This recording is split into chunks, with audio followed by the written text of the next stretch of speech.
चीन को लद्दाख, हिंद महासागर और दक्षिण चीन सागर में जबरदस्त चुनौती मिल रही है। चीन के विस्तारवाद के खिलाफ अब दुनिया के कई बड़े देश एकजुट हो रहे हैं। अपनी इसी खींच को मिटाने के लिए चीन ने एक बार फिर ताइवान पर दादागिरी दिखानी शुरू कर दी है। लेकिन मजे की बात तो यह है कि चीन को यहां भी मुंह की खानी पड़ी है। आपको बता दें कि चीन की सेना ने पिछले कुछ दिनों में 100 के करीब फाइटर जेट्स ताइवान के हवाई क्षेत्र में भेजे। ताइवान ने कहा कि चीन ने उसके हवाई क्षेत्र का अब तक का सबसे बड़ा अतिक्रमण किया है। ताइवान ने भी चीन को मुंह तोड़ जवाब दिया है। आपको बता दें कि ऐसा करके चीन ने सीधे अमेरिका को भी चुनौती दे दी है। आपको इस वीडियो में बताएंगे कि इतने बड़े हवाई अतिक्रमण के बाद भी चीन ताइवान का कुछ क्यों नहीं बिगाड़ पाया, और आखिर ताइवान के पास ऐसा कौन सा कवच है जिसे चीन अभी तक नहीं भेद पाया है। हाल ही में चीन की सेना ने अमेरिकी चेतावनी को दरकिनार करते हुए ताइवान के खिलाफ एक बड़ा शक्ति प्रदर्शन किया। माना जा रहा है कि चीनी विमानों ने ताइवान के साथ साथ अमेरिका को भी अपनी सैन्य ताकत का एहसास कराया है, जो इस इलाके में ताइवान का सबसे बड़ा सहयोगी है।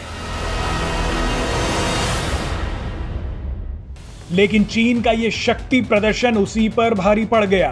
ताइवान ने जवाबी कार्रवाई करते हुए चीनी विमानों को खदेड़ने के लिए अपने फाइटर जेट्स भेजे और मिसाइलों को तैनात कर दिया। ताइवान के रक्षा मंत्रालय ने कहा कि 1 अक्टूबर से चीनी वायुसेना लगातार ताइवानी हवाई क्षेत्र में बिना अनुमति के घुसपैठ कर रही है। उन्होंने बताया कि सिर्फ 3 दिन के अंदर ही चीन के 100 विमान घुसपैठ कर चुके हैं। चीन ने 1 अक्टूबर को 38, 2 अक्टूबर को 39 और 3 अक्टूबर को 16 फाइटर जेट्स ताइवान की हवाई सीमा में भेजे। इनमें परमाणु bomber H-6, Sukhoi 30 fighter jet और J-17 शामिल हैं। लेकिन ताइवान ने भी तुरंत इस चीनी घुसपैठ का जवाब दिया। आपको बता दें कि ताइवान के मुद्दे पर चीन जितना आक्रामक है, उतना ही कमजोर भी है। चीन भले ही ताइवान पर दादागिरी दिखाता हो, पर असल में वो उसका कुछ नहीं बिगाड़ सकता।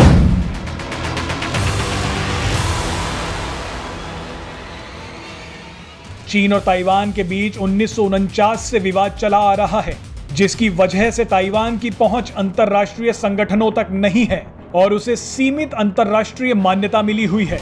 दुनिया के सिर्फ 15 देश ही ताइवान को स्वतंत्र राष्ट्र मानते हैं। चीन ताइवान को अपने से अलग हुआ हिस्सा और एक विद्रोही प्रांत मानता है। साल 2005 में चीन ने अलगाववादी विरोधी कानून पारित किया था, जो चीन को ताइवान को बलपूर्वक मिलाने का अधिकार देता है। इसका मतलब यह है कि अगर ताइवान अपने आप को स्वतंत्र राष्ट्र घोषित करता है तो चीन की सेना उस पर हमला कर सकती है। लेकिन कई सालों के तनाव और धमकियों के बाद ताइवान ने एक रणनीति खोज ली है, जिससे वो चीन के हमलों से बचता रहा है। ताइवान की ये रणनीति सिलिकॉन शील्ड की तरह काम करती है। ताइवान के लिए ये एक ऐसा हथियार है जिसे कोई और देश निकट भविष्य में आसानी से नहीं बना सकता है। ये ताइवान का एक अहम उद्योग है, जिस पर लड़ाकू विमानों से लेकर सोलर पैनल तक और वीडियो गेम से लेकर मेडिकल उपकरण उद्योग तक निर्भर है। ताइवान दुनिया भर में एडवांस्ड सेमीकंडक्टर चिप्स का सबसे बड़ा उत्पादक है और माना जाता है कि इसी वजह से चीन की सेना उसके खिलाफ हमला नहीं कर पाती। दुनिया के बाकी देशों की तरह चीन भी ताइवान में बनने वाली एडवांस्ड सेमीकंडक्टर चिप्स पर निर्भर है। ये ऐसे खास चिप होते हैं जिन पर सेमीकंडक्टर सर्किट बनाए जाते हैं। ये चिप सिलिकॉन से बने होते हैं। दुनिया के लगभग सभी तकनीकी उत्पादों की जान इन्हीं चिप्स में बसती है। इसके अलावा ताइवान ने अमेरिका के साथ रणनीतिक संबंधों को बढ़ाकर चीनी अतिक्रमण का मुकाबला किया है।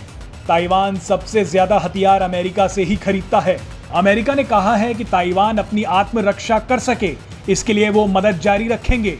अमेरिका ने यह भी कहा है कि चीन की वो इस हरकत से भी नहीं रुकने वाले हैं। Presenting B News app available on Google Play and App Store. Download it now.